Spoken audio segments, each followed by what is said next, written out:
दो हंसों की ये कहानी है। आप इसको पूरा सुनिए। मुझे तो ये बहुत अच्छी लगी। आई होप आपको ये भी बहुत अच्छी लगेगी, उम्मीद करते हैं। तो चलो शुरू करते हैं हम। गाने के बोल सुन। माँ को सांत्वना देने की बजाय मेरी आंखों से भी गंगा जमुना बहने लगी। आधी सदी से ज़्यादा का सफ़र साथ तय करने के बाद हम सफ़र साथ छोड़कर चला गया था और माँ भी अकेली तन्हाइयों में रो रही थी। 2 साल से पिताजी अनवरत सेवा की उसका जीवन लक्ष्य था। एक आदर्श डोर उन्हें बांधे हुए थी, मानो एक दूजे के लिए ही बने थे। जरा सी चोट पिताजी को लगती माँ कराह उठती। अपने बच्चे के सिवा किसी को पास फटकने भी नहीं देती थी माँ। अंत में तो पिताजी भी उन्हें आई कहने लगे थे। एक शिशु की तरह संभाल रही थी माँ उन्हें। आपसी तालमेल, त्याग, समर्पण तथा एक दूजे पर अटूट विश्वास था। विश्वास ही उनके लिए सफल दाम्पत्य जीवन की नींव थी, जिसे जीवन में आए तमाम जले जले तूफान धरमड़ी कंप भी हिला नहीं पाए थे।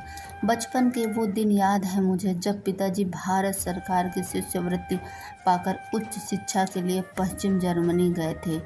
एक समय ऐसा भी आया कि पिताजी की 7 महीने तक कोई चिट्ठी नहीं आई। कोई कुछ कहता, पर माँ को खुद से भी ज़्यादा अपने पति पर विश्वास था। फिर एक दिन एक नीला पत्र आया, जिसमें लिखा था कि पिताजी और उनकी आंखों का ऑपरेशन हुआ और उस जगह में चिट्ठी नहीं लिख पाया था। माँ की शक्ति थी उसका अटल विश्वास। चौथी पास थी मेरी माँ, लेकिन पिताजी उसे रोज़ अंग्रेजी सिखाते थे। जीवन की पाठशाला में उसने इतना कुछ पढ़ लिया था कि शिक्षित भी उसके सामने पानी भरें। आंखों की भाषा जानते थे वो, चेहरा पढ़ लेते थे वो। एक दूजे का साथ पकड़ के चले कम, मगर एक दूजे का साथ अंत तक निभाया था उन्होंने। पिताजी के बाएं पास सर्जरी थी। बेटा उसका डॉक्टर था, लेकिन ऑपरेशन थिएटर में ले जाने के बाद भी भूखी प्यासी खड़ी थी दरवाजे के बाहर। माँ जरा सी आहट होती कि दरवाजे की ओर दौड़ी थी माँ।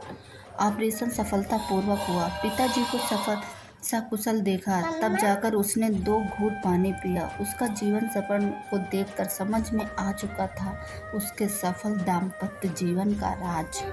पिताजी जब भी मूड में होते कहते, जब भी एक गुस्से में होता दूसरा खामोश रहता। भले ही उसकी गलती हो या ना हो, जो कहना है बाद में कहते हैं।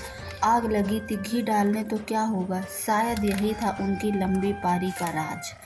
पिताजी अक्सर मजाक में कहते थे, बीवी कैसे होनी चाहिए, परफेक्ट की जैसे।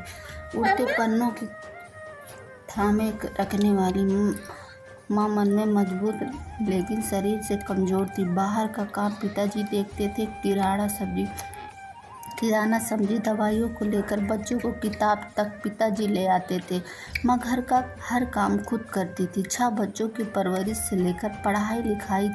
मगर कभी बीमार हो जाती तो पिताजी उसकी सेवा चाकरी में जरा भी नहीं हिचकिचाते। कभी परदानी बुलाते या परदाते, कभी दाल बनाते, कभी मर्दानी पुलाव बनाते, तो कभी दाल बनाकर टोस्टर में ब्रेड सेक कर हम सबको खिलाते। छोटी सी दुनिया थी उनकी वो और उनका नन्हा परिवार।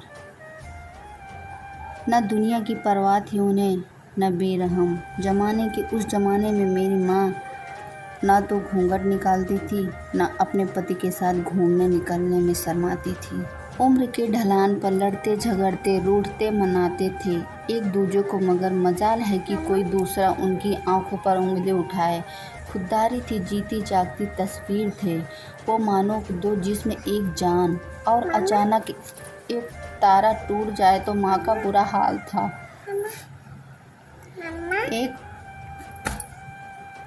एक उदासी खालीपन, अधूरापन उसे खाए जा रहा था।